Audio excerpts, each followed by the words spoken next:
Shambho Mahadeva 7.7.1.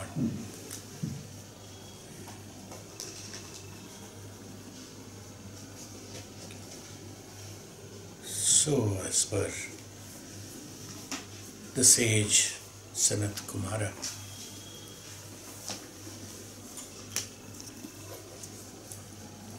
tells the Deva Rishi,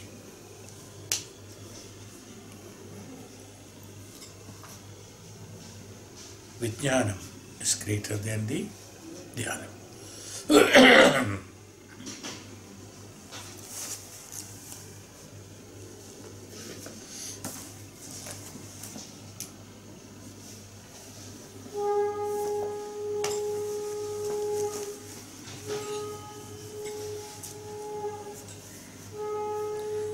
So Vijnaanam vava dhyanad bhuyo Vijnanena va rigvedam Vijnanabi yajurvedam Samavedamatarvanam Chaturtham idihasa puranam Panjamam vedanam vedam Pitreha rashihi daivam nitim. So many, all those. Vako vakyamegayam ekayanam aparam Deva Vidyam, Brahma Vidyam, Bhuta Vidyam, Kshatra Vidyam, Nakshatra Vidyam, Sarpa Devajana Vidyam, Divam Cha, Prithvim Cha, Vayum Cha, Akasham Cha, Apascha, Tejas Cha, Devam Sha, Manusham Sha, Pashus Cha, Vayam Cha, Tranavanasmadi, Chavapadanyaham, Kidavatangatpi Pilikam Dharmam Cha Dharmam Chasat Chatas Satyam Chanutam Chasaduhu Chasaduhu Chahridayajam Chahridayajnam Channam Charasam Chemam Chalokampum Cha Vijnanenaiva Vijnanadi Vijnanam Upasveti. He has described the whole universe in this fact. Everything, starting from the Vedas to Devam, Brahmam, Muktim, Bhutam, everything. See, Apa, Cha, Akasha, Sarpa Vidya, Yadusha Vidya, Pashumscha, Vayams, Trinavan, the grass, including that, everything. Chahanam, Channa, Annam, Cha, Rasam, Chayamam, everything. Lokamam su Vijnanenaiva Vijnana, the understanding. Here Vijnanam is that understanding. Vishakalanam.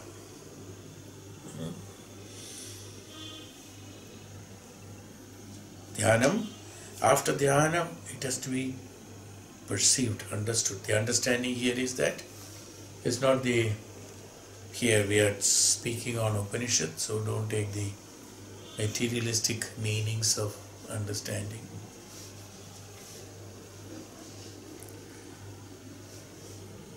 Understanding is indeed greater than the meditation.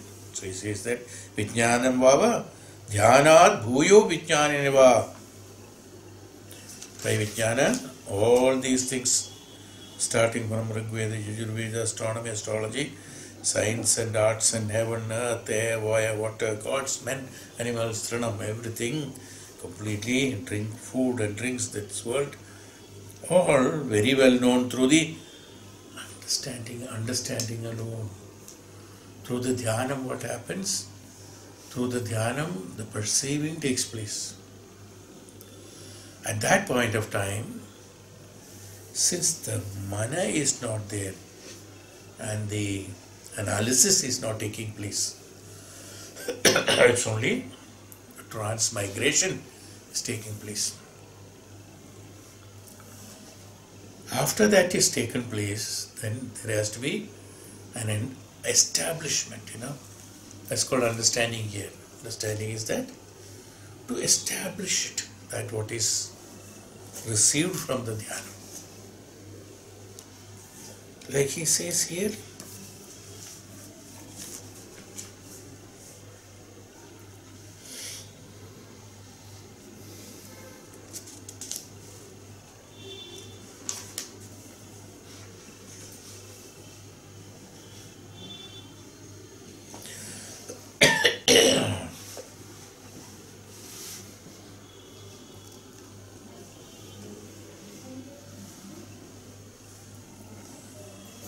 Maharshi has explained this understanding as the capacity of analytic intelligence always precedes the activity of the mind in the form of concentration or application of the thought. The capacity of analytic intelligence always precedes the Dhyanam. No? If that is not preceding, the Dhyanam cannot take place. So the understanding has to be there.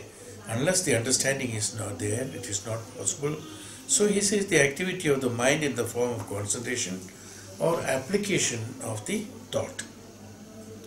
This has to precede. So one's understanding that is attached to the meaning that we discover in life is nothing but the understanding of the particular aspect of the life. If understanding is absent, meaning also is absent. When meaning is absent, nothing is present. The long list given in the mantra contains everything in this world. All these things have meaning only because the understanding behind it. Starting from Rigveda to others, they all have meaning only if the understanding is behind it. So if one wants to have the personal knowledge of understanding, the personal knowledge of understanding is always very powerful actually. It's not, I'm not talking about understanding is powerful. A personal understanding, the power of personal understanding, or the person with the knowledge of understanding, the person with the knowledge of understanding is powerful. This is also Jnanam. That's why it is Vijnaanam. From the Jnanam, the derivation of the Vijnaanam takes place. Is it not? It's only the analysis. These analyses are required during the process of meditation. That Vishakalanam is required. The detailing is required. Detailing in the sense that penetration is required. Simply reading Rigveda, will it be of any benefit? What's the use of it? You do Dhyanam after reading the Rigveda. Is there any use of it? The Rigveda shloka meaning of that Vishakalanam has to be understood, then meditate. This principle I had been talking since so many years, I think. Unless there is knowledge, there is no point in doing any meditation. What happens? Through the meditation, either through the knowledge one has to acquire the meditational powers. There are Maharishis and Tapasvis who have not studied any of these things. But what happens is that during the process of tapasya, they acquire Jnanam first. Then only that Vijnaanam, through Vijnaanam, the Jnanam is acquired, then only the true tapasya takes place. Till then what happens? Like Ramana Maharshi said, who am I? What is that? What is that? Who am I? What is it? It's a Vijnaanam. It is not the Jnanam. It is a Vijnaanam. Who am I? By realizing that nothing, the absolute, the attached, absolute, Satya is not attached. But what happens? There is a Vishakalana, the Vijnaanam has taken place. That means the description or the explanation for the path towards the truth is revealed through Vijnaanam. Once I understand who am I, then the question of attachment, attraction, any of these things will not be there. When none of these things are there, then you are in the path of the, when who am I? If I am nothing of these, I am that. It's the meaning of it. That's why Ramana Maharshi said, in simple sentences, he said, who am I? What he means by that, this to understand that I am the Brahman, what ultimately is that? I am the Brahman. To understand the I am the Brahman, first I have to understand I am not this. Yes. But we are stuck with that what we are, is it not? I am so and so's son, I am so and so's husband, I am so and so's father, I am so and so's uncle, I am so and so's or so and so property's owner. Yes. I am so and so Raja of such and such a place, or I am a servant of so and so, or I am so and this is our identification. You understood? So all these elimination has to take place is called understanding. If I don't understand that I am not this, how will I understand I am that? Is what is called understanding. So if you meditate with an understanding of I am the son, I am the king, I am so and so, will you attain anything? The Raja, when he goes to the tapas, does he think that this is, I am a king, so how should I rule my country? Is that the Vishaya of the tapasya? Is the subject of tapasya he is doing? No. He is doing, what is it? We said in tapasya what happens? In meditation what I have told you long back, what is tapasya? What is meditation? Renunciation. That's all. Renunciation. Absolutely right. I said it in one small word. But this small word contains all this what I have read now. How many of those? Yes, starting from the Rig Veda to the Trina. Everything is incorporated in that. Hey, Maharishi, Deva Rishi. Unless I understand this. No. Understanding has a different meaning. Again, that's why I said, don't take it in a bhautika jnanam. Understanding means that what I have understood, I need not to think about it anymore. Is renounced. It's called renunciation. Once I have understood, then I don't have to think about it anymore. Once I have studied multiplication or tables of 2, tables of 16 in class 1, we have studied. You don't have to study tables of 16 throughout your lifetime. Is it? It's readily available for you because you have studied it. Now you don't have to study that. That means once you have understood that, the understanding is that to give you information at the right time. Subject is not important at that time. The understanding of the subject. The understanding of the subject is important. That means here subject means the understanding, when I tell in the Upanishadic way, understanding of the object is important. When the object, understanding of the object becomes the understanding of the subject, and the understanding of the subject becomes the understanding of the object, vice versa. What happens? There is no question of understanding anymore of any object or any subject. When there is an object, we have to understand the object. When there is a subject, we have to understand the subject. Yes. When I have understood, neither there is subject nor there is an object. Otherwise the requirement will be there. When I have understood, their requirement should not be there. Why Bhagavan said this? Sages very, very Beautifully said that, according to me. Why did he take this example of these things? Starting because Deva Rishi told him that I know all this, all this, all this. Not sages told that, you see. Sanatkumara did not say that. Bhagavan did not say that. Since Maharishi said, Deva Rishi said, I know starting from Rigveda to this Trinavalkaranam, everything I know. Since he said, I know, if you had known, see how the way he is putting it, he is not telling it directly. This is how the great people talk. I mean, the Jnanis talk. He did not tell him that, hey, Deva Rishi, you do not understand anything. He didn't say that. He only said, Deva Rishi, understanding of these things happen when the Dhyanam is complete. Is what he said. Now, step down to the other side is that.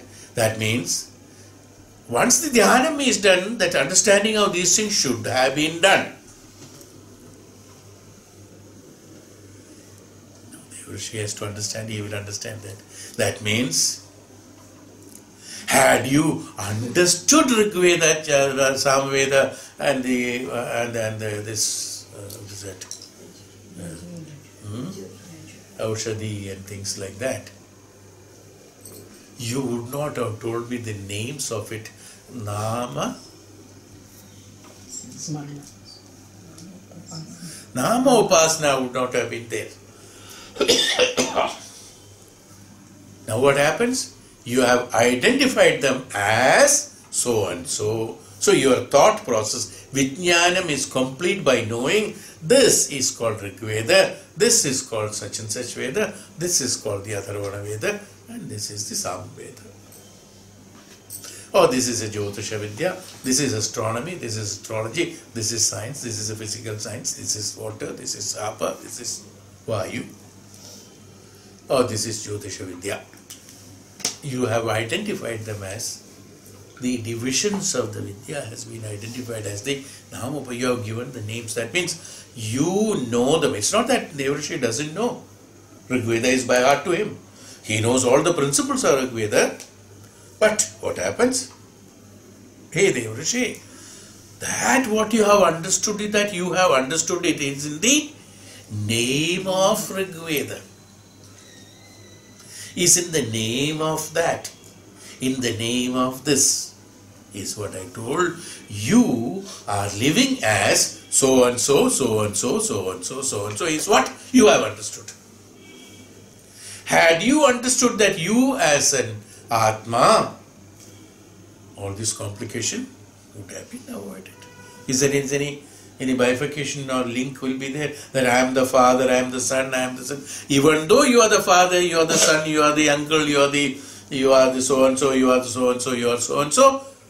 But you have understood you as the Atma, even though all these positions are there inherent in you in the process of living. But the living is done by the Atma. If you have, I am just telling an example. If you have understood this, will the complication and contradiction of father and son, yes, servant and owner, Malik, or the poor man and the rich man, or the powerful man and non-powerful man, or this man and that man, will it arise? When does this contradictions and complications arise? When you understand yourself as so and so, so and so, is it not? So what is important? So a man who understands, I am Raja, I am the poor man, I am the Praja, I am the thief, I am the Pujari, I am so and so. The man who understands that, what he will meditate on? He will meditate only on that. A thief, when he meditates, he will see only gold ornaments and money and this. That's all.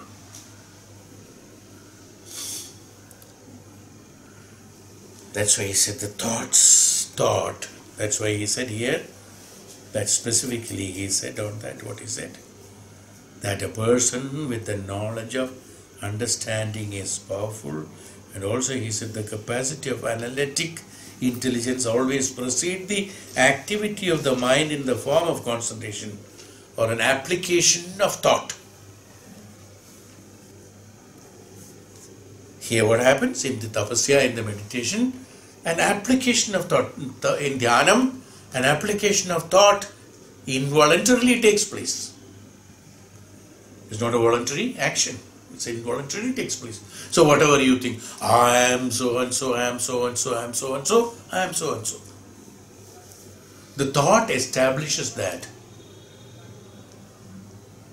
Yes. The thought establishes that. And you start behaving like that. It's called programming of mind in today's language, or hypnosis, self-hypnotism they called it, in fact. Everything is based on self-hypnotism. If I am like that, I am like this, I am like this, I am like this. Oh my God, no, how the fear comes to us? Thinking that what is, you think that this will happen, so you get a fear. It's fear psychosis. It's only, what is that fear? Fear is only psychosomatic disorder. It's not actually happening. When it actually happens, the fear is not there. When actually happens, the fear is not there. Snake has already bitten you. Will you be having a fear of snake bite, or will you think of going to the doctor? Tell me. Go to the doctor. Is it not? But before the snake has bitten you, you have a fear of snake. Will it bite or not? It's not happened. So the fear is absolutely baseless. When it has happened, the fear is no more there. Yes. Park Street, so many buildings were on flame. When that is burning, when the flat is burning, the owners of the flat standing there looking, does he have any fear? He doesn't have any fear. What he has got? He has got a sense of loss. It's not a fear. I lost it, that's all. Is it a fear? There's no fear. The fear of losing it is not there, because it's already happened. Vishakalanam. Explanation is that, do you understand now what I am trying to tell you? So the fear is absolutely baseless. It's not necessary, or it is not at all necessary. It will happen, or it has to happen. It's only your imagination. That's why this imagination comes? Because of your pattern of thinking, the pattern of thoughts. From where the pattern of thoughts come? Again from the karmas and experiences, karma paras, and the practices that you make. That is why we are listening to satsangs. We go and listen to Brahmajnanam, Brahma Vidya, Tattvajnanam, Tattvashastram, not for going to listen to stories. Even though many people in our country, and we are very highly spiritual and all that, people who are there, they will listen to Ramayanam and Bhagavatam, Mahabharatam every day. There are houses, every day it is read. Every day. Ritually, even today it is there. Many of the Hindu houses are there. Every day it is very ritually, Sandhya Samay, they will read the Ramayana. Morning about this one, they will read Bhagavatam. Things like that. But what happens? The understanding is not there. They will understand only that the same story of Rama. Who is Rama and what is Rama? Not who is Rama. What is Rama has not been understood. I am not calling who is Rama. Not that. What is Rama has not been understood. What is Ravana has not been understood. What is Sita has not been understood. Only thing, we listen to the stories. That's all. Stuck. What is your Vishakalanam? Then what will you do? Dhyanam. Dhyanam you will do only that Rama is going to the forest. Rama as a god only can be seen. The principle is not absorbed by you or not inherent by you. You have no change in you. Do you have any change in you by reading Ramayana? Same old story. You know what happened in my house when I put milk for burning, it got burnt. I had to buy another liter of milk. But your problem sorted out only with that. Finished. Whole life it remains the same milk burning. That's all. I just told an example, okay? Because simplest form I come to the mind, that's all. It remains there every day the same thing. Whether Rama has gone to the forest or not, immaterial to me. Milk has got spoiled. I am stuck with that only. I will never change. But I will listen to Ramayana every day. Even I read. If you want me to recite which Ramayana you want, Vatmiki Ramayana, Tulsidas Ramayana or Kampa Ramayana, which Ramayana, there are 7 Ramayanas are there. Which Ramayana you want, I will tell you the verses of it by heart. But what happened? That this by heart, the heart is not there, only by heart is there. Like pass and bypass. So what happened? The understanding. What is called understanding? You understood what I mean, and Lord jokingly said, but now you should know what is called an understanding. After having understood, it should not be any more necessary for you to understand. It's called understanding. The same thing applicable earlier also. I have told that after knowing the Dhyanam, there is no more Dhyanam necessary. Maharishis and Tapasvis need not to read Upanishad. It's not necessary. Maharishi Vasishtha, Maharishi Vishwamitra need not to read Chhandogya Upanishad. They have attained that knowledge. No? They don't have to read it. But we have to read it. Because we have to gain to that extent. We have to come to that extent. So our intention should be what? Every step that we should understand, so that that is meant for, after having understood, it is meant for renunciation. That what is understood is inherited by me. After having inherited, it has to be renounced. The inheritance is done only for the purpose of renunciation. Raja Janak asked, that what I saw yesterday night while sleeping as a beggar begging on the street is a true me? Or today I am lying on my bed, when he woke up his eyes, he saw that the people are there and he is a great king and he has got great fame and this is true. Or that what I had seen few minutes before, which one is the truth? Was his question. Very intelligent question. Which one is the truth? Hey, Panditas. Then only Ashtavakra said, Rajan, you are in status of illusion. Neither have you understood that, nor have you understood this. Had you understood about that, you would not be worrying about it. Why was I a beggar in the last night? He was begging on the street. That's what he saw. People were beating him, not giving alms, not giving food. So he said, that was an illusion, is it not? When you woke up, you saw it was an illusion. That's an illusion. You think that you are woke up and then what you are seeing is also right.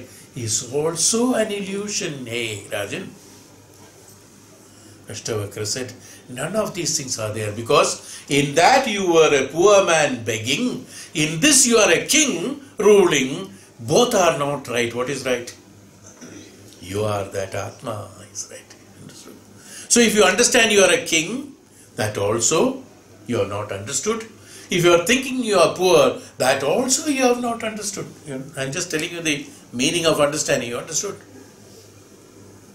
It's called understanding. After understanding, it should no more be there. If it is understood, it should be no more there.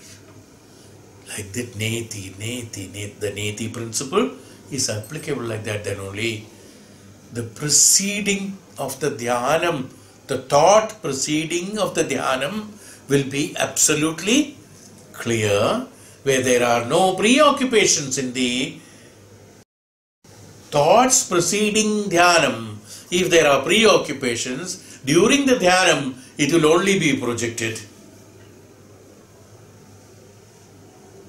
When that has to be, when everything has been renounced there, the Dhyanam will be clear. Hey, Maharishi. So all this what you have told, the list of this here covers the whole universe is covered here. Everything has been covered. The Vedas have been cleared. History, mythology, the fifth Veda, grammar, rites for mains, mathematics, subject, natural disturbances, mineralogy, logic, ethics, etymology, subject of ancillary knowledge concerning the Vedas, science of elements, science of archery, astronomy, science, serpents, the subject of fine arts, heaven, earth, air, space, water, fire, gods, men, animals, birds, grass, trees, ferocious animals, worms, flies and creatures including ants and virtues, and wise, truth, untruth, good, bad, pleasant, unpleasant, food, drink. What is left? He has covered everything. Hey, Deva Rishi, everything has to be understood as one. These bifurcations have come because you have described them in different topics. You have identified them as objects or subjects totally differently. The culmination of the object and subject has to take place in a way that it is created, that fusion. By the fusion of this object and subject, the culmination, what happens? The elimination of the untruth takes place and the establishment of truth prevails. Alright? So the prevalent of the truth has to be established, then only the Dhyanam. That's why he said it has to proceed. Otherwise what happens? There are, what to do? The karma bala, they said. As I told, many stories. If Valmiki had meditated on his experience of Ratnakar, what would have been his status? He would not have been a Valmiki. That's why the names are different. The names have been put different to identify those two people are two. Ratnakar is Ratnakar, Valmiki is Valmiki. Ratnakar is not Valmiki. Ratnakar, after the renouncing Ratnakar, he has become Valmiki. So the Ratnakar and Valmiki are two different characteristics, two different experiences. In Valmiki, Ratnakar is not there. In Valmiki, Ratnakar is not there. In Ratnakar, Valmiki is not there. They are two identities. You understood? Is what is called understanding. So anything and everything, all the sciences what we are learning, we are all learning only for them to be understood, is it not? And this understanding has to be very clear. As I told you, the object and subject. When there are two, there is always a confrontation. Because, in fact, even though I have told this theory earlier also, nothing called object, in fact. Ultimately, everything is subjective. If I don't understand the object subjectively, the object subjectively cannot be understood. Objectively, an object cannot be understood. Subject only can subjectively only. Object can be understood subjectively. Parvata, Himalaya is remaining there. If you have to understand the Himalaya, you have to subjectively inscribe it into the subject. Right? Then only the Himalayas can be understood. Otherwise, Himalayas are there and you are here.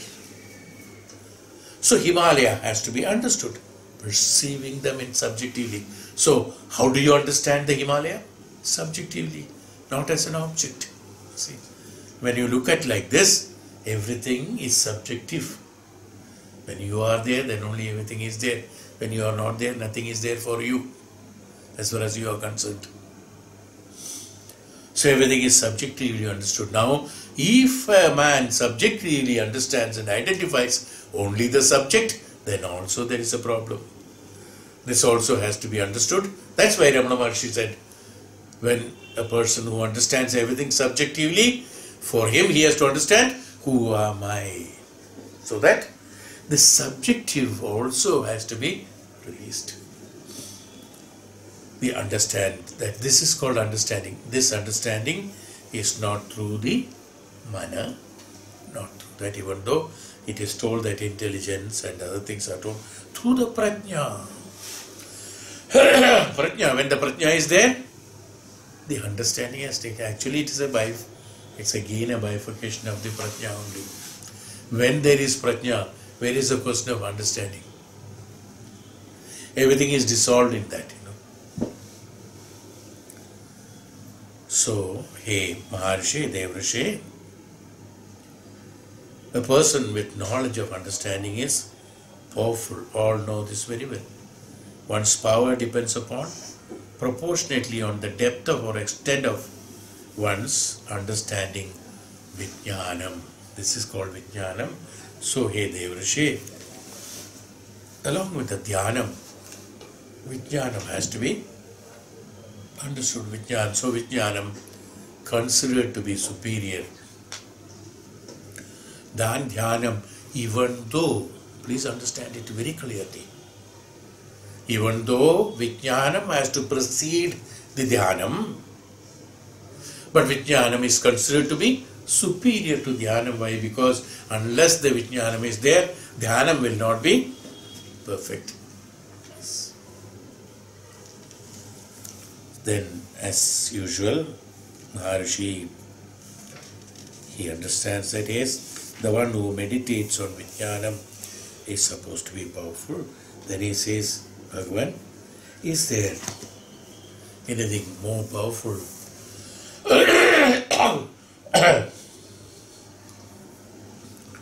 than Vijnaanam? So before going to that,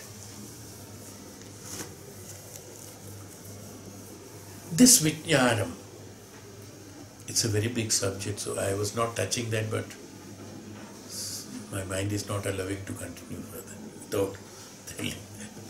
It's a very big subject. No, if you start telling, there's no end to it. This Vijnaanam is very great because then only the Dhyanam will be proper. This Vijnaanam is the one the Maharshis and Tapasvis, as I told you about the Maharshis, like that, the saints, sages like that, who had kept on contemplating and contemplating things. They wanted to identify how the Dhyanam can be done. Tattvas have been understood. Vijnanam is understood. Renunciation understood. Then how can one do the Dhyanam? By the contemplation. You see, as I told you about the Dirghadama has been constantly contemplating and then found out what did he find out? Recently only told about the Dirghadama. He is the one who has identified the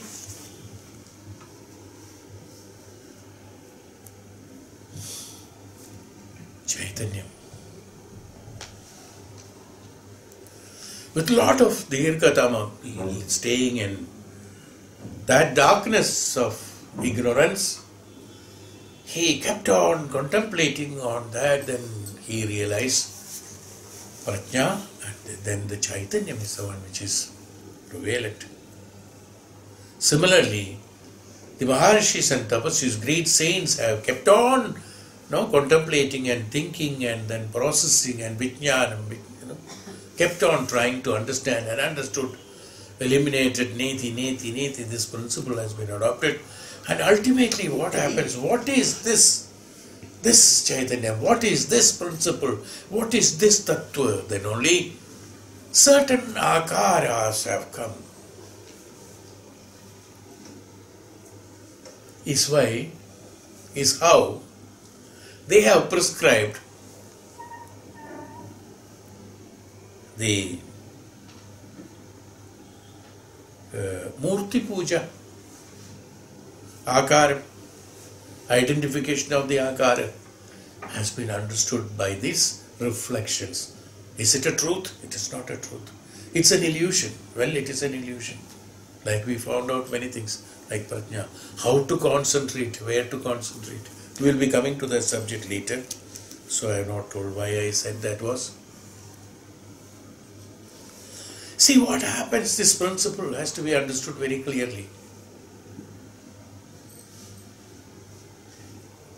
Nothing in this universe, Bhagavad Gita also says that, Bhagavan has already told Arjuna that nothing in this universe gets destroyed. Nothing. They are all, we also discussed here thousands of times, I think. What happens? Change of form and shape, that's all. Nothing is created, nothing is destroyed. That which is manifested, it becomes destroyed, that's all. We have created a manifestation of a particular shape and form. That shape and form is destroyed and goes down. But all these shapes and forms, all these things are remaining in this universe in one form or the other. They are all remaining. Is why our Hindu philosophy believes that our ancestors are still there. Nothing wrong. And many of them laughed at it.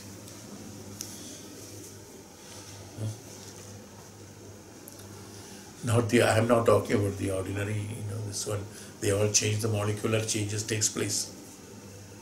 But imagine about Mahabharata Yuddha, Bhishma, Arjuna, Lord Krishna.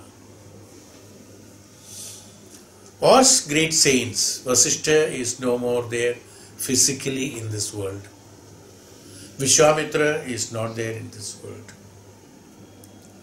Many of the tapasvis and jnanis are not there. Many of the great kings like Rama is not there seen. We say Avatara. Many of them are not there. I am just telling certain examples. But when you look into the principles, go back, well, this is not normally preached because people will not understand it and they will just stamp it as madness or they will stamp it as absolutely reject it. That's all. That's why it is not generally talked in a crowd where understanding is not there. It's never told that because it will be misunderstood only. The principle being, everything is living. Every greater events are living. Greater principles are living. Greater gurus and tapasvis are living. That's why I have told you, number of days back in one of the classes, if I remember correct. I don't know whether you remember. Even if a guru dies, he is there. Somebody says, no, I felt him by the side. Well, some people get an illusion. That's a different thing. When you walk in the darkness, the booth is walking behind me. That is a fear in the mind. It's not. I am not talking about it. It should not be classified as that. People who have got those illusions and hallucinations, it's a medical problem. No, hallucinations. That's a medical problem. I am not talking about it. Other than that, you feel sometimes,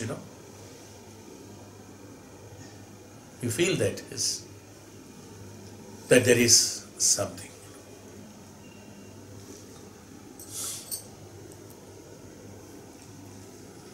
Few years back, when both of us, we went to visit somebody and he came to those days. I think we did not have, I don't know, somehow we didn't have a transport. So he sent his son to drop us here. We came back around 9 o'clock maybe. So we asked him to sit for a few minutes and have a glass of water. That good. So at least having. He came and sat down here. His father is this one. His older brother is a sannyasi.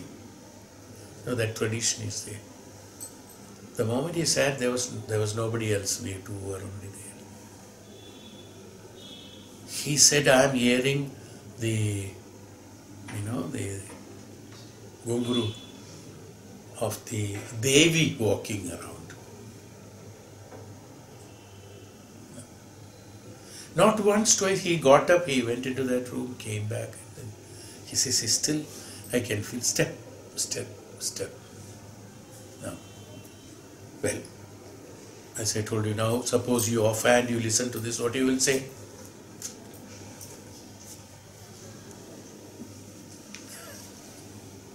You all say that only. I don't blame anybody for that, you see. I am not saying that it was there or it was not there. I am not talking about it. Such incidents where he has no intention. Now you should understand the situation, the context. You know. The man, he is from outside. He has come for the first time. He has no purpose whether the Devi is here or not. No. Or suppose some other people are there who, even if they listen to it, नहीं यहाँ कैसे हो सकता है, इसका घर में थोड़ी देवी आएगा. Can also be think like that. Okay. Now I am not talking about the truth. Please forget about whether it is true or not. I am not talking beyond that. I am only talking for the purpose of explaining you the hallucination and the other things are different. I felt that, he said. Now, where he has no personal interest, nothing. Is there any personal interest in him? Nothing. Where he has no question of thinking that it has to be there, or he should be a person who is psychically, ill. He is a very responsible person who has studied very well and then holding a very good position, plus a son of a great personality. He is fairly in a very good position, where as far as the status is concerned. And education is concerned, very good. As I told you, his status. Brother is a sannyasi and this one. So, what he found, he heard this. That's all, finished. Now, what happened after that? Nothing else. Nothing has happened. What I am saying is that such things where there is no intention or not psychically involved, or one is not, sometimes what happens, we pre-orient. No, is there a sound? Is there something? Then you start seeing that. No, I am not talking about it. He has not programmed it from his house that I will be listening to this in his house. Is he programming? No. That's why I told you this example, because that's an example which is evident to me, so I told you presently, not from the books, which is my experience. You see. That.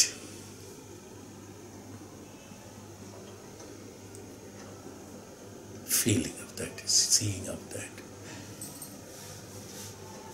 I told you also about an experience. When we went to Bangladesh, we had a program there. After that, we visited a house and they told us to bless their boutique in their house in the 4th floor, one room. We went there, came back, came down. We were about to light our transport. Then that lady shouting from there and calling. The room is locked, but inside there's a huge light. When I opened it, all the switches are off, but there is big bright light. Everybody went up along with that. So many people were there. All went up, saw absolute bright light. There's no light, not electric lights, nothing, absolute bright light. They say it was there for a few hours. It was there. Now, from where it has come, how it has come. So these things, you understood what I mean? This is not hallucination. They are not. They are facts. Such things happen, you see. Why? Why is it happening? Is because, again, as I told you, when this contemplation, when neti principle takes place, he is not intentionally focusing is thought to achieve a particular result, then only one will be seeing only that. Whereas in this case it's not there. Maharishi, when he did the contemplation of Neti, he found out suddenly an akara. Yes, from that. There was a flame and an akara came in that. So he perceived it and said that, okay, we can represent this as the Brahma Tattvam. Is how the akaras for puja has been taken place. Even though it is not the ultimate or is not a fact, it is only a medium that can be done. But they have told that why. Now, how this happens now, it is difficult for people in today, especially in Kali Yuga, with absolutely ignorant mind and knowledge. It is very difficult for them to understand. Everything exists. Nothing is lost. Everything exists. Today, what I am speaking, or all these days I had been speaking on this Brahma Tattva, will be there in the atmosphere. So long there is pralaya, or so long there is destruction of the whole universe, it will be there. When it will happen, nobody knows. Will there be a total destruction of the universe? Won't be there. All this Dhyanam that has been pronounced today, it will be there. In one form or other, it will be there and it can be heard as Shruti by someone who meditates on that. Is a fact. If you don't believe, scientifically I will prove it. Tell me, we are seeing stars? Yes. Are you very sure the stars are there now? Now means, let us say 7:35 on, what is it, 3rd of March 2015. Is the star there? Can you see?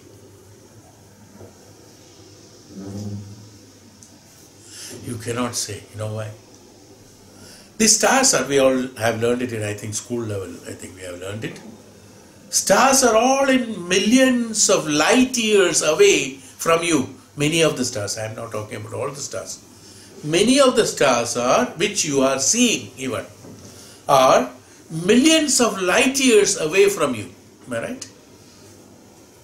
According to the scientists, an explosion or a change in the sun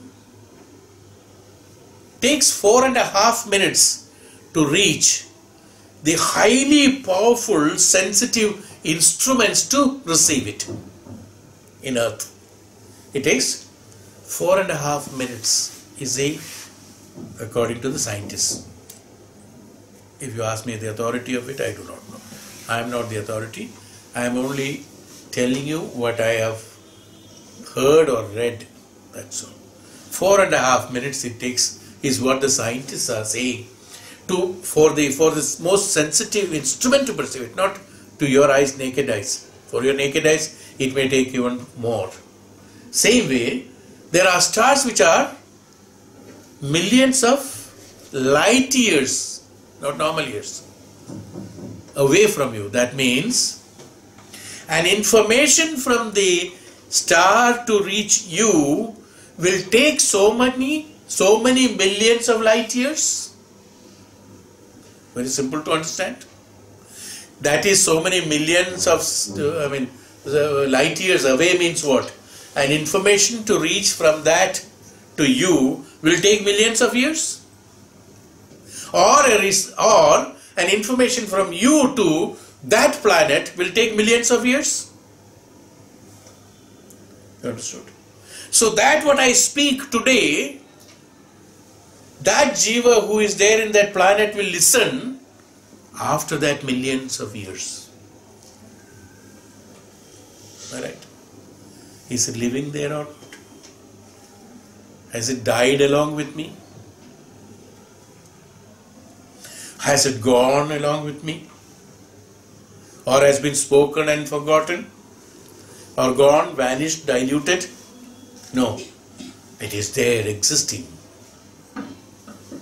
It is only changing the form and shape. We call it as distance or things like that. It keeps on traveling. After the millions of years, is it an end? From the millions of years, will travel to another planet to another million of years.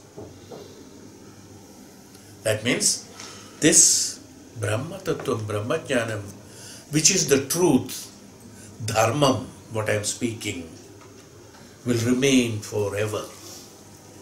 According to us, what we call it as forever, is we transmitted as part of, because they are, why do they remain? That means all these unwanted things spoken is also remaining there?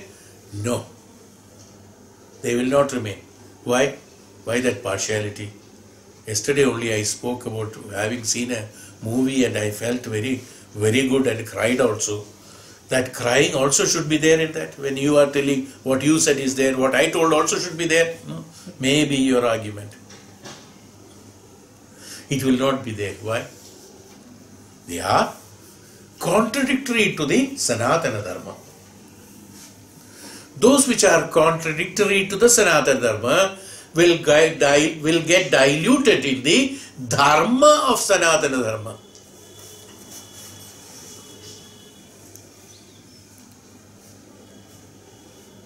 The emotion crying will be there. But the subject for which you cried will not be there. The crying emotion is there. Why? Because they are the part of the Panchabhutas. When it comes to those ignorant Jivatmas, they will have these emotions involved in it. So they will join with the emotion. As the Sharira, when it is destroyed, we call it as death. When the Sharira goes away, this goes into the Panchabhutas and remains there. The Sharira is disintegrated into a different form and shape, but it's not dead. Dead means it is not destroyed. It is not there. It is there. But great personalities like Bhagavan Krishna or the Mahabharata, this I have told you when I took Bhagavad Gita, that this Mahabharata, what is happening here, will be listened by or will happen to some other planet after few million years or few thousands of years or few billion years, we don't know. Whenever the travel distance, depending upon the distance of the travel that has to take place, it will take place.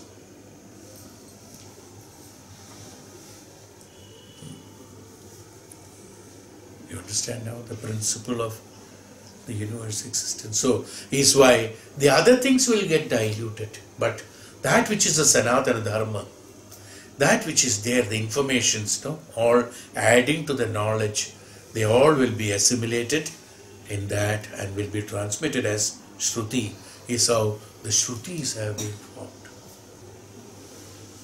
Well, they are all not as my voice or my this, no.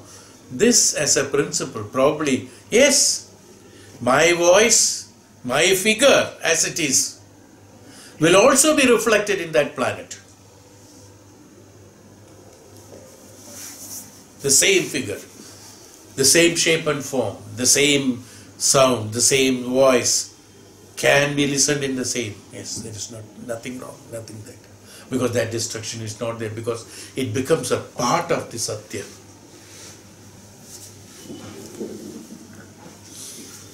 Just telling for an example. Okay, so how we think that these inventions created by the Maharishis, they are not fantasies. They are not that they have slept and saw a dream and overnight and woke up in the morning and wrote down an Upanishad. No. They are Shrutis. Shrutis are from, we say it is from Ishvara, because where is the knowledge coming from? These knowledges will help us. So what is there? The destruction is not there. None of them that is spoken is destroyed. None of them that has happened, events, those which are palatable to the Sanatana Dharma, is not destroyed. Otherwise, these other shapes and forms are destroyed. You have heard a lot of stories in Purana. What is the principle behind it? That Bhagavan Ram, he goes with Maharishi Tapasvi Vishwamitra, he takes him, and then on the way he finds that Rakshasi, what is her name? The big... not Tadaka. Tadaka is... Tadagavatam is something. No, it's a Tadaka. It's a Tadaka. Okay, Tadaka. Whatever it is. Names are not very important again. Tadaka, let us assume it is Tadaka. Said that there is a Rakshasi staying here who doesn't allow anybody to do this one. It is her own, the hill completely. Anybody passing through, she will kill them. As an intruder, she will kill Asura. Bhagavan Ram has been taken in order to do the nishkasana of that Tadaka. Same principle I spoke to you. And he killed her. And after killing her, what happened? Tadaka has become a Devata Rakshas, who was by curse became the Rakshasi and was trying to kill people. Transformed this Asuri has changed the form and shape into Devata. The Asuri is persisting. It is still living in the Devata. But is the Asurigata there? Asurigata is not there. Devata is permanent. Asurigata is only temporary. Tadaka was temporary. Whom did he kill? Rama killed? He killed Tadaka. Is why it's beautiful, I tell you, when you look into Puranas also, so wonderfully kept. No, there's no end. When you talk, one will link to the other. Bhagavan Ram said, look, according to me, learning from Maharishi Vasishtha, killing a Stree is not respectable for a valiant man, that to a king and to a man who has learned the Astra Shastra Vidya from a great guru like Maharishi Vasishtha. It will be an insult to him if I do that. Is what Bhagavan Ram said. So Bhagavan Vishwamitra said, hey Ram, you are not killing anybody. You just shoot the arrow. I am telling you. I am responsible for it. Now one side is that Guru Dharma. Vasishtha, when he was being sent, Ram was being sent, he told him, I have told these things in our Yoga Vasishtha, I think. When he was being accompanying the Vishwamitra, but the Maharishi Vishwamitra, he told, hey Ram, from today onwards, he is your Guru. Think that I am Vishwamitra, because he is his Guru. Guru Dharma is only one, he cannot change it. It cannot be transferred. But Vasishtha have given the permission that I am living in him. Think that he is your Guru from now onwards. So whatever he says has to be done. So on one side is the Guru Dharma has to be executed. On the other side, the Deva Tattva, Brahma Tattva, that he cannot kill a Stree. That to a man like this, it is Dharma Sangat.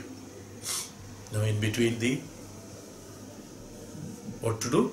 Ultimately he decided, what is Maharishi Vasishtha said, even though I have taught you all that, he is the Guru and I am giving, he is the one who is the Guru for you from now onwards. Listen to him. So since Bhagavan said, come on, shoot the arrow, that's all. When he shot the arrow, then found Tadaka was killed in that place, Devata has come. Because of the Shapa, this is a Shapa Mocham. Then, see, this is how the Gurus function.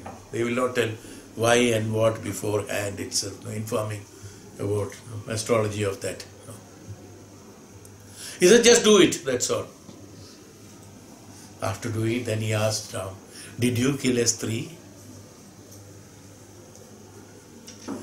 Ram did understood now he was ashamed of having even had a doubt and asked, whom is he asking? Even though he has spoken the Brahma Tattva, he is a young man, small young man at that time.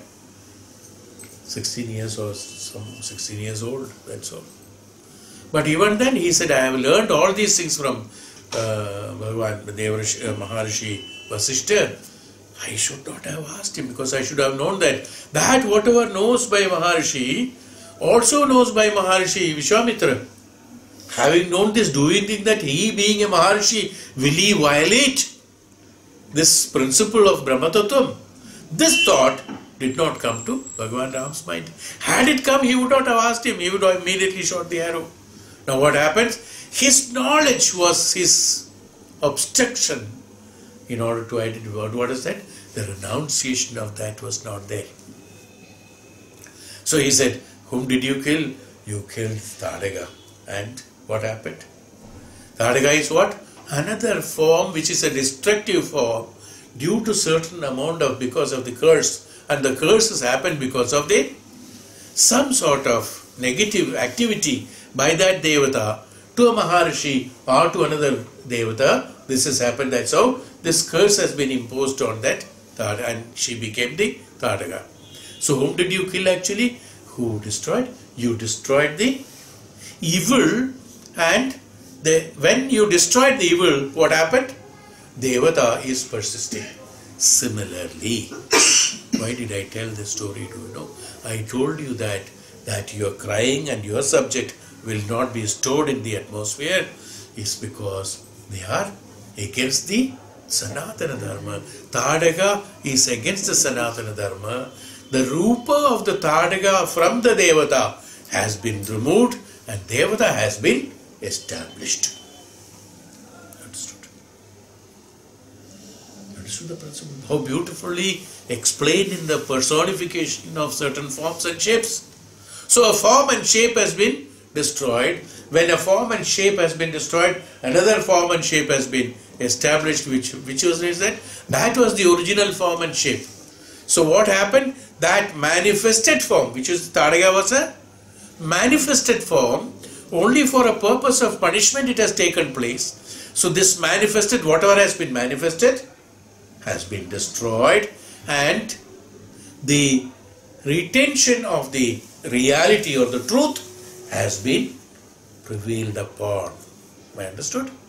So from you, if you have contributed to any Brahmajnanam, Brahma Tattvam and Sanatana Dharmam, that will be persistent, but the other, Rupa and other things will be destroyed, is the principle behind it.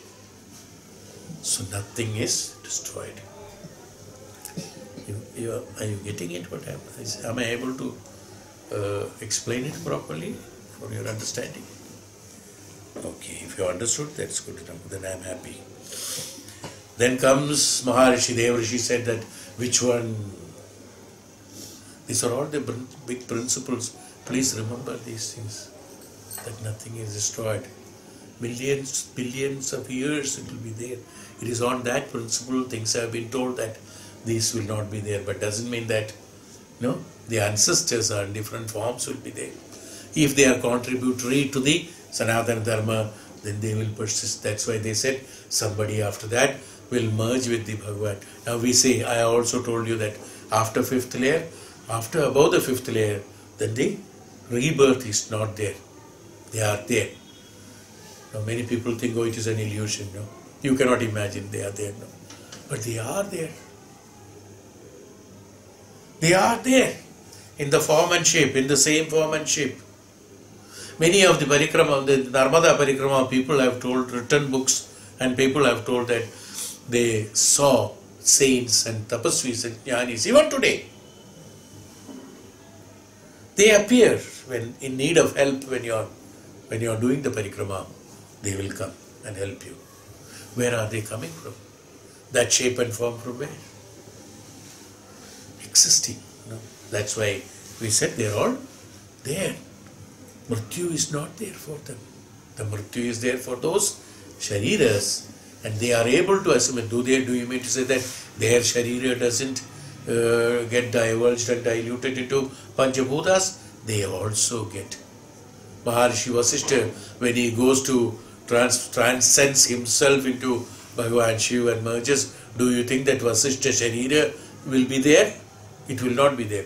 Where is it gone? It has gone into the Panchabhutas. Then how does he reappear? Whenever he reappears, he being a tapasvi and having the control on the Panchabhutas, the one who has got control on the Panchabhutas can assimilate the shape and form depending upon their desire, can present themselves in front of you. That's why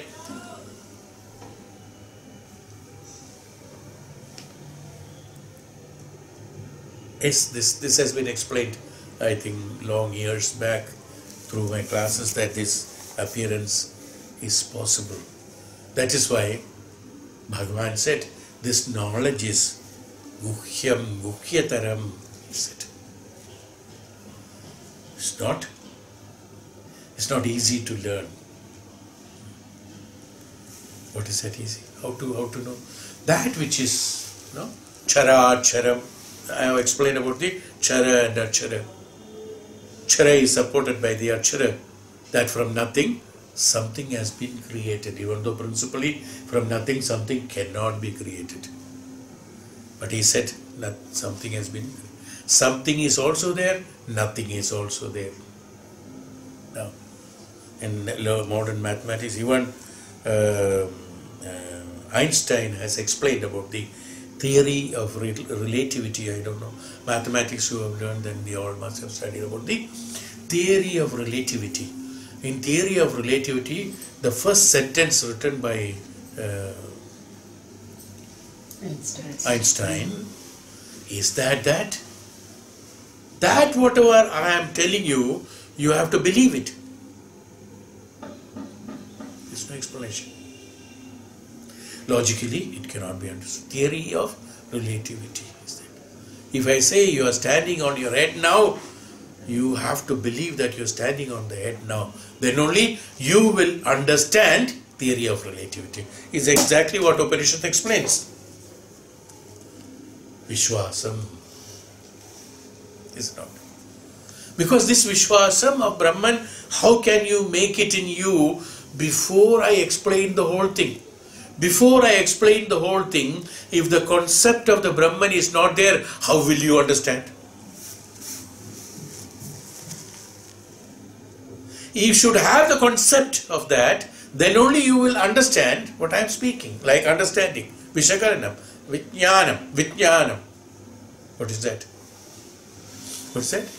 He said about the thoughts which are the ones which are there, that is oriented and how it has been identified by identification of the naiti, certain principle has to be understood. In order to do naiti, you should have got to have a faith that when I do this neti principle, I will reach somewhere. Then only you will be able to do this neti. Otherwise you will say that, why should I? The moment I ask, why should I? You stop there. You will not go further, is it not? Am I right? So unless you have the perception of the Brahman, how will you have the perceive the idea of the Brahma Tattvam in you? If you are stuck still in the boiling of milk, yes, Brahma Tattvam will never be. It will be only a story. As Ramayana listened and only prayed to Bhagavan Ram with a bow and arrow.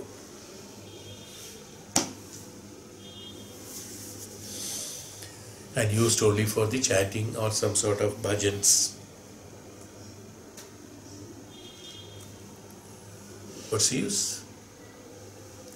The secrecy of this Dhyanam has to be understood. This is called understanding. Not knowing anything and everything. Not being aware of everything is not understanding. Well, it is coming to a meaning, of course. But it is used in the percentage of understanding is also based on that. To have an understanding. We also say that, no? To have an understanding. What do you mean by to have an understanding? Not that understanding an object. To have an understanding is this meaning. To have an understanding. What should you understand? Why don't you have an understanding with him? Okay, we know generally used to. Why don't you have an understanding with him and sort out the problem? Yes. So what happens in understanding? You have to understand his problem. That has to be analyzed. That means the object has to be subjectively understood. And after having subjectively understood, the subject and object both have to be eliminated, is called understanding. Clear? That means your concept and my concept has to be relieved of, then only an understanding comes. If one gets stuck to one's own, that's what, then an understanding is not received.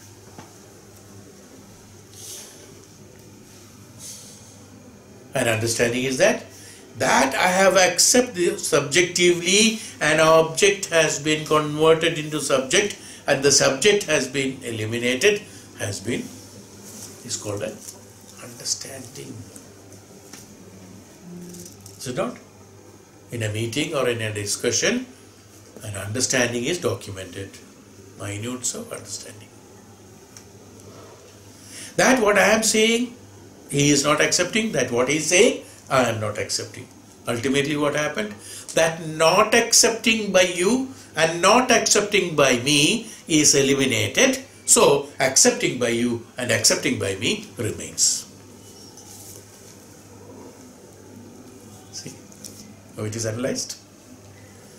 It's called understanding. So what happened? You have come to an understanding. From where it happens? It's because of your intelligence,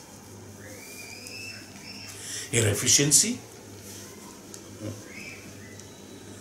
So Bhagavan says, as far as the Hey Maharshi, please tell me what is greater than the Vijnaanam. Bhagavan says greater than the Vijnaanam is Balam. Balam vava Vijnanadobhyopi hashatam Vijnanavatameko balavana kampayate sahyada bali bhavatyathothata bhavatyuttishta uttishta and paricharita bhavati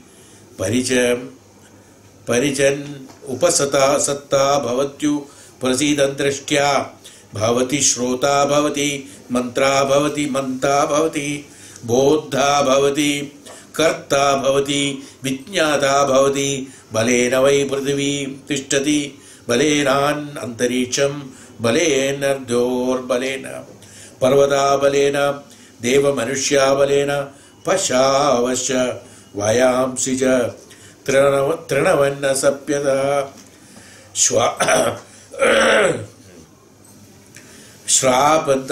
shrapadantya kīda patanga pipilikam balena lokatishtati balamupasveti sayo balam brahmetyopasate yavatvalabhya gatam tatrase yathagamacharo bhavati yo balam brahmetyupaseti bhagavo balad bhuvti idi baladvaha bhuyosti danme bhagavan bravititva ityashta ashtamakanda.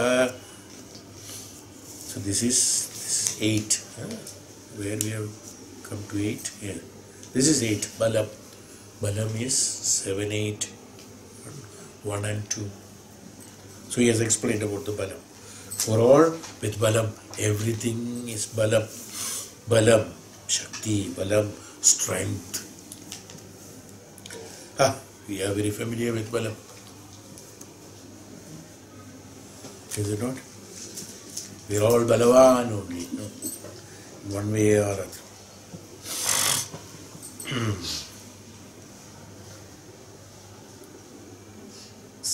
Bhagavan Sanatkumara tells us something very interesting. Mere understanding a theoretical form is of no use. It is like mere application of the theory in one's own brain, inside one's own mind, without any corresponding object behind it. There has to be a focus on. There is a need to connect one's understanding with realities of life. There should not be a mere abstract contemplation without any corresponding object behind it. Without any solid content inside it. The connection between one's body, one's intellectual capacity is well known. There is need to bring about a blend of understanding the bodily conditions. Sorry, I have told you in the previous chapter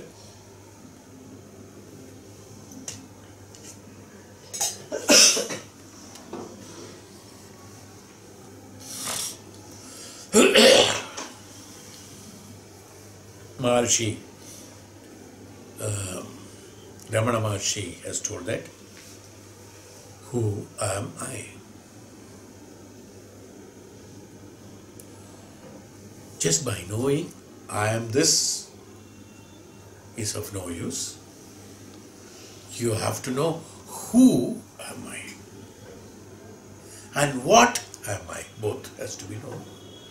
Who am I and what am I has to be known. So this who and what has to be there. If I am not this, then who? This question has to be there in the mind. That's what he's telling. That there should be an objective to know something. Just to know that I am the Brahman. Just to know that, don't do it. This is only an academic knowledge. For knowing, having an academic matter, so that I can write a story on that illusionary world of, as I told, no, that Bhishma will be living after millions of years, or my words will be heard after some time, like an echo in the night. To write a story, don't do it. There should be a particular purpose. What is that purpose? I have to have the Brahma Satyam, Brahma Sakshatkar. There should be a specific object for that. That object only will lead you towards that object. Then only this fusion of the subject and object can take place. Otherwise, what will remain? The subject will become an object at one point of time. It always happens. So he said that this combination of the powerful intellectual strength in you, that's called the prajna in you. Now, if I convert into this, is only bhautika way of explanation Maharishi tried to put in so that people can understand it. Now, I having already made you understand about the status of the prajna. As I told you to catch hold of the straw, remember. What is it? It is the combination of the intellectual strength and the physical strength. You understood now? Catching hold of the straw, we spoke about it. So when that prajna is utilized by the physical, that means application part of it, where the karma is being done through prajna. When karma is executed through prajna, Balam comes. The other Balam, muscular power and all other things, power of money, power of wealth, power of muscles, power of any other things, power of any other thing, attraction. They are all temporary for some time. Great wrestler at one point, only for a few years he can do wrestling. After that, he will be a whistler, referee. The wrestler will become whistler. no, stop, don't fight.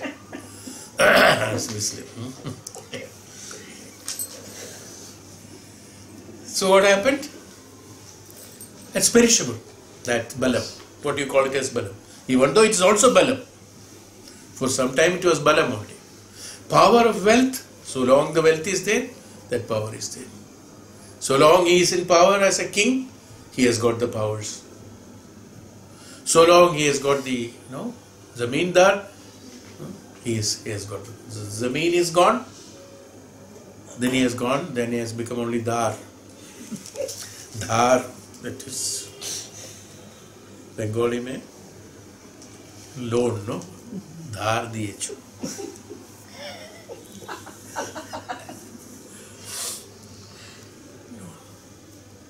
Power is, that power, Balam, is temporary. But Balavan, who's a Balavan? A synchronization, a combination of the karma, the instruments for the karma and the prajna in the right manner. It's a Balavan. That's why Maharishi, to look at, he may be dehydrated tapasvi. His powers are tremendous, enormous. It's only the power of mind alone. It's not only the power of Sharira alone. When I put it in the Bhautika, materialistic way of talking, the power of mind and the power of Sharira put together is called the Balam. Because through the Mana only Sharira has to function. And if Sharira doesn't function, Mana's thinking alone will not be of no use. Today what happened? When a man who is not physically he is not able to do anything, mentally he wants to do many things. Mentally he is powerful because mind doesn't get old. Sharira gets old. In the mind there is a great desire to do. But when it drops down to Sharira, not possible. Sorry, tired. Sharira has got strength, but this is empty. Uttar Pradesh.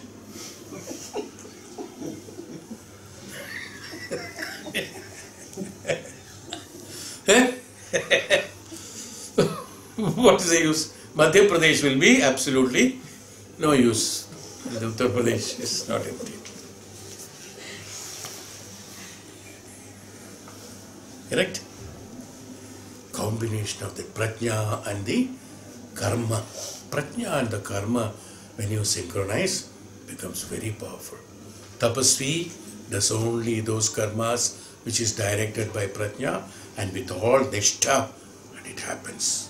And that becomes perfect, that's powerful, that's called Shakti, that's called Balam. Not Sharira Balam, it's Balavan. The same thing has been told by a Tapasvi or a Maharishi to a villager when he was walking through, but there in that story only Balam is telling. That itself is good enough, of course. One man who was doing tapasya and meditation and all that, he asked the sannyasi, "Hey Bhagavan, why don't you visit to my house? Stay for a night and then go. Stay for a night and then go." Then he comes and stays there. So while doing that, he says that, "Hey Bhagavan, please tell me, whom should I do the puja?" Maharshi smiled and told, "Do puja to the Balavan." Now this man is the Maharshi is talking about, the highest principle, and he doesn't know what is he talking about. Balavan. So what happened? This story I have told earlier. He started doing the puja to Balavan. Means what happened was, he kept the prasadam for puja.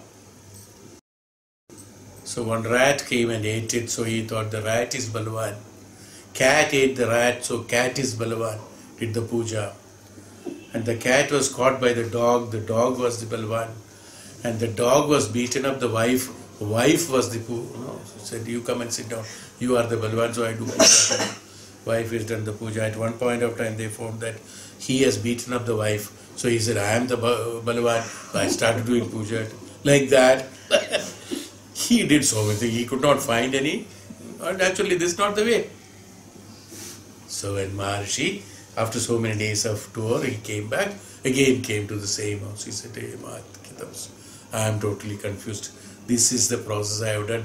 I have not reached anything. He said that, naturally, you will never reach anywhere. Balam is that prajna and the sharira, karma should put together. That's called the Balavan. It's why we call Ishvara is Pujaniya. The one who is Pujaniya, whom should you do puja? You should know. Whom should you do puja? Whose prajna and the karma synchronized by them. Not a chamatkari.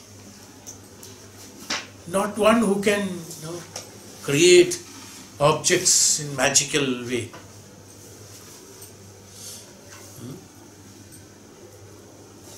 But a magician can do it. Not chamatkaris. Not the ones who is doing. The one who is Balavan too. That means the one who will be synchronizing the prajna with the karmendriyas and karmatnyanam, he is the one who will be impartially executing his karma. The one who is partially executing his karma is not a Balavan. Therefore, a proverb is there, Kshama Purusha Lakshanam, is it? I have explained about this earlier also.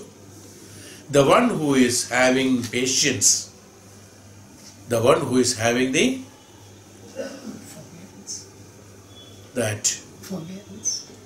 forbearance capacity, the one who is having that Dhyanam of Titicha,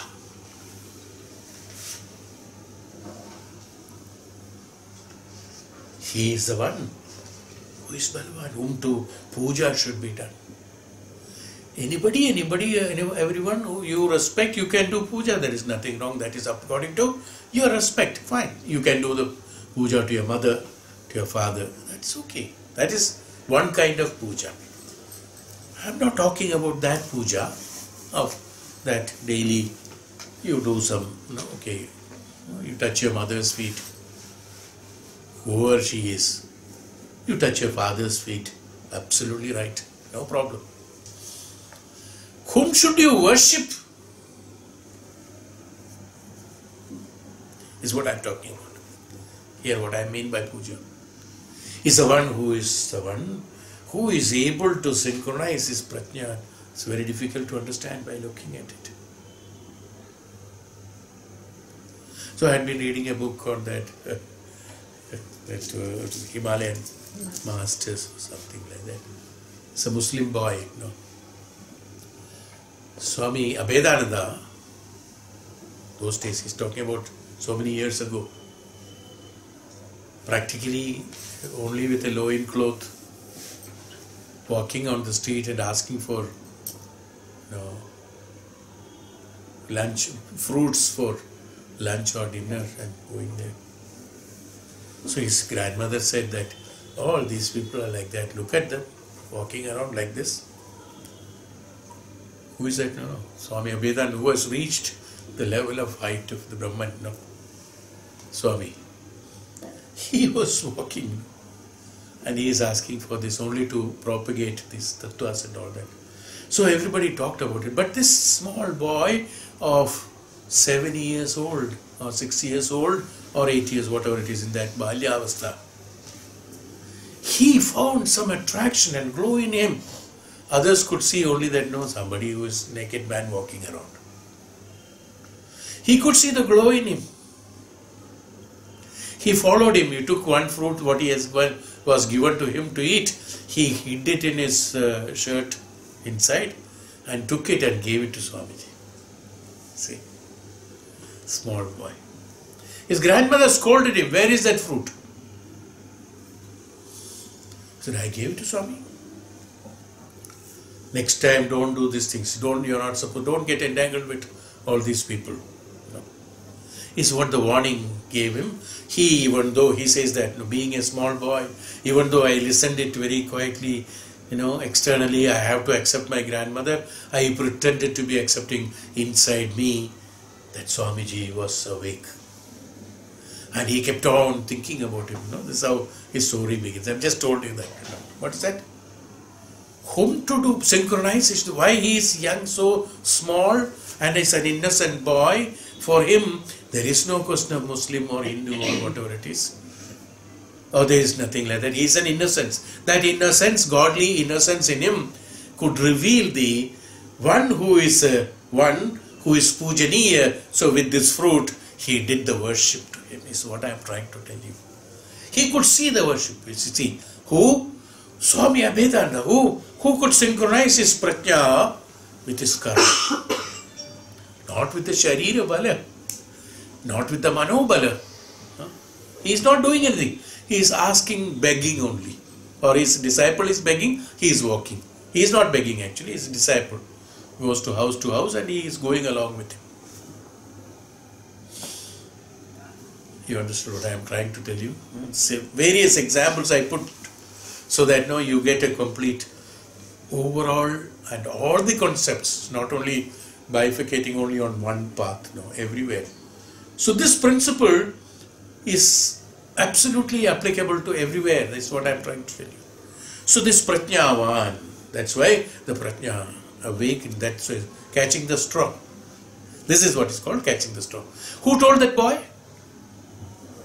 The prajna in him, because he had a saint in him. That prajna is what we call it as. He had a saint in him means his prajna was saintly. His prajna was great. He could reveal that, synchronize with another saint immediately. So he knew that he is the one whom should I worship. This is what I am trying to tell you. So Balavan is not only simple Sharira Shakti or Mano Shakti. Okay, somebody who has got great power of mind alone, that also will not do. It has to be, the application part of it has to be through the Indriyas. Then only the Balam comes. That's called the Balam.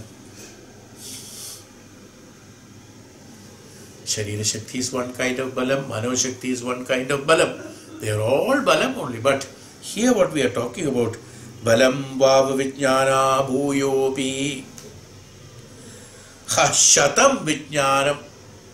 See, then what happens? This is a great chapter. I think I won't be able to complete anyway. So a mere healthy and hefty body alone will not do, and an absolute only a firm mind also cannot do. But it requires a strong and firm mind to animate it and to give it a value. It's called Balam, is it? How can it be valued? The thought has to be evaluated. The thought can be valued through the Indriyas, the Pravarti. Upanishad, when I think in my mind, I read my book, sit at home, is not the value. See, whatever I am getting in my mind from various sources, from the Shruti, from many other places, when it is synchronized, my prajna synchronized with my Vani and being delivered for the benefit of the others, the prajna has been synchronized with the karma. So, your present example I am telling. That's all. This is what you mean by that. Otherwise what happens? My own benefit might be there. One tapasya I do, I will get my benefit. But will that be identified as the Balam? It's not identified as Balam. So you should understand, it's not that everybody has to do this. No. Balavans are also those who are not doing things in the karma, in the society. But they also, invisibly they are doing it. As we said, their projection of their Shakti, that's also Balam. Their projection of Shakti can create so many things in this universe. Is also Balam. So what happens? Every person should be able to, that is why, see, these are all interlinked. A very small word we used to talk years before, and even now, or even now thousands of people are talking. Think positive. A simple thing. For us, for many people, it is a simple thing. Oh, everybody says the same thing. But nobody thinks positive. Everybody tells the same thing. Nobody thinks positive. It is something like somebody who gets thirsty in the middle of the sea. Somebody who is thirsty in the middle of the sea cannot drink the water. Because his system is not palatable to drinking of that water. Or that water is not palatable for the drinking for his purpose. What happened? The synchronization of the application of the Vijnaanam, application of the Prajna is not there in the Karma Yoga.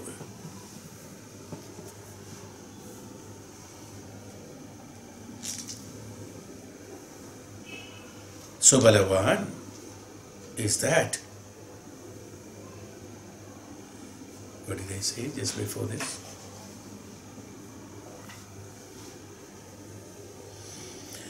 So merely one unit of health is not good enough. One unit of Balam is not good enough. This Balam has to be synchronized for the benefit of the establishment of the Dharmam and Sanatana Dharmam. This Balam has to be. So worship has to be done to the Balavan. We said. Here we are not talking about worship. I am only telling this as an example. Here Maharshi is explaining about the quality of Balam. Sage Sanatkumara is explained Deva Rishi Narada, who is greater than the Vijnaanam. That's all. Balam is greater than Vijnaanam. This Balam, in order to acquire, we say that, no? Presence of mind, we say, Mano Bal Hona Chahiye.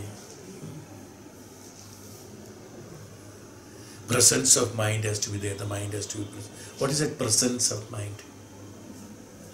Mind is always there. Whether you do bad things, is also the presence of mind is there. Good thing also, presence of mind is there. Then what do you qualify by? Why are you saying the presence of mind? Let the mind be there. What does it mean? That prajna has to be there. Utilize that prajna to execute a karma is why the presence of mind. Not that fictitious mind. Everything is mind only. No? Your mind is always present. That is why you are doing things. Your thoughts are always there. That's why you are doing things. Your emotions are there. That's why you are doing things. Indriyas are there. That's why you are doing things. So what is the presence of mind? Again qualifying presence of mind. The qualification of presence of mind here with the meaning of that, the prajna has you should have the presence of mind. To tell the truth, you should have the mind, to have the mind to tell that. Have the mind mind is only telling.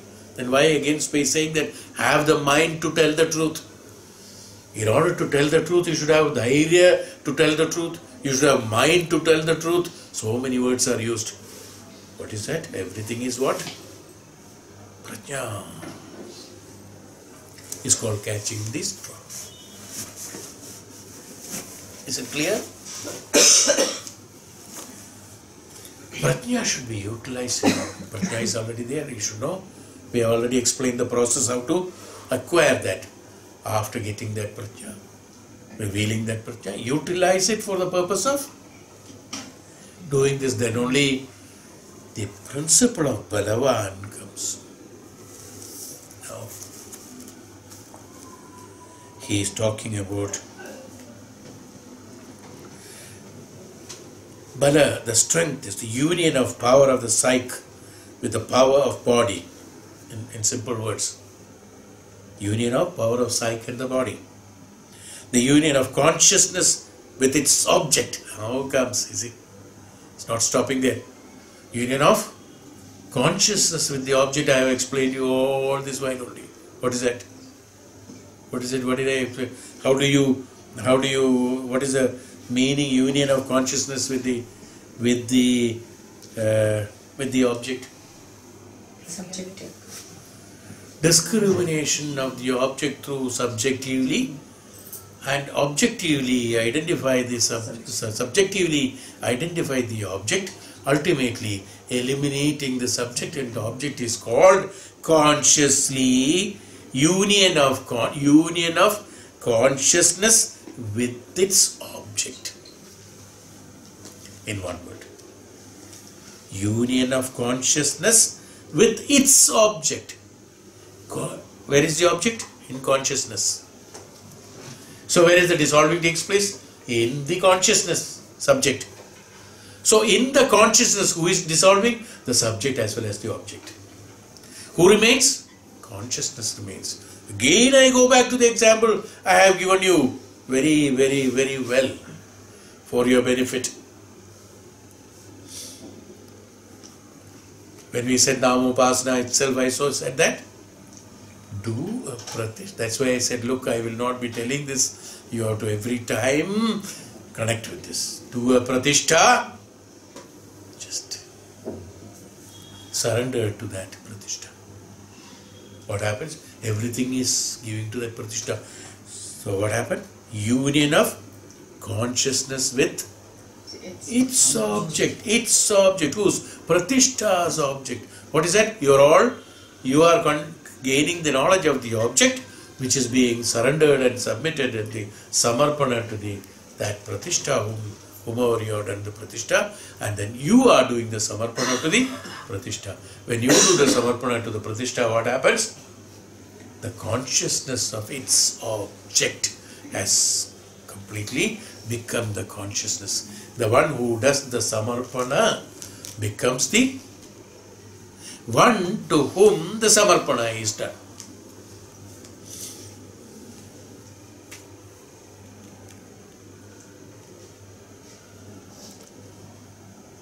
Pour the water and manure under the plant and the tree, they become the fruit. This fruit consisting of this water and manure. Is it not? When you do samarpana, you are dissolved. Water and manure is not visible. What is visible? Fruit is visible. You become the fruit. You become that tapasvi. You become that guru. You become that pratishtha. Is the purpose of samarpana. Water alone will not become fruit. Manure alone will not become fruit. All that consciousness, everything has gone to the subject and the object.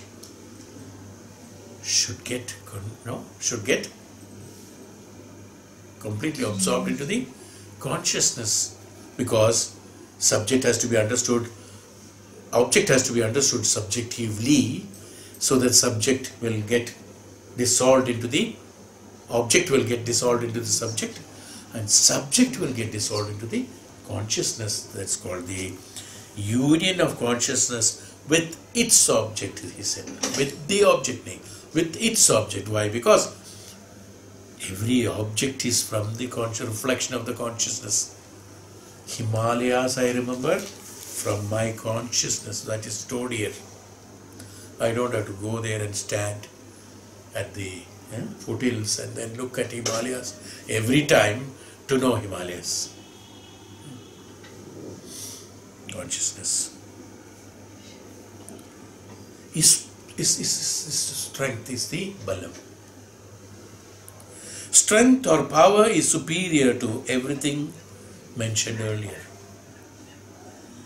A person who is strong can defeat hundreds who have mere understanding without the strength, says Upanishad. Mahabharata Yuddha is an example of that. 5 Pancha Pandavas destroying hundreds. So that who has got the Balam, who is the Balam here? Bhagavan is the Balam. Who is that Karta? Bhagavan is the Karta. The one who is there everywhere. Bhagavan Krishna is there. That's why that Balam only they made him win the war. The Pancha Pandavas, is it not? The Pancha Bhutas or Pancha Pandavas. It's because of that synchronization of the subject-object into the consciousness. That consciousness is called Balam. He's also giving a big example. We'll go through that since there is no time today. The commentators of this passage tell us that this is a specific reference to the conditions of disciple in relation with the Guru whom he serves. He has covered 1.5 pages of this particular subject. We will read it in the next class. How this exactly same. There's nothing. Pratishtha, again, samarpana to the pratishtha. That's why every time you should remember. I am sure you have forgotten about it. Okay, I am not sure. Right? Okay, you correct me then. No, you are not sure. Say that.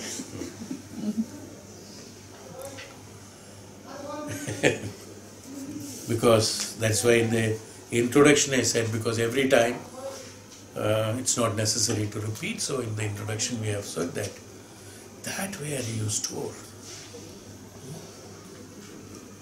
Keep a flask and pour glass by glass water. Every time I don't have to tell, pour the glass of water into the flask. The first time we can say. Second time, pour the water, pour the water, pour the water. It's enough. Om Shanti. क्या क्या बोल देता है ना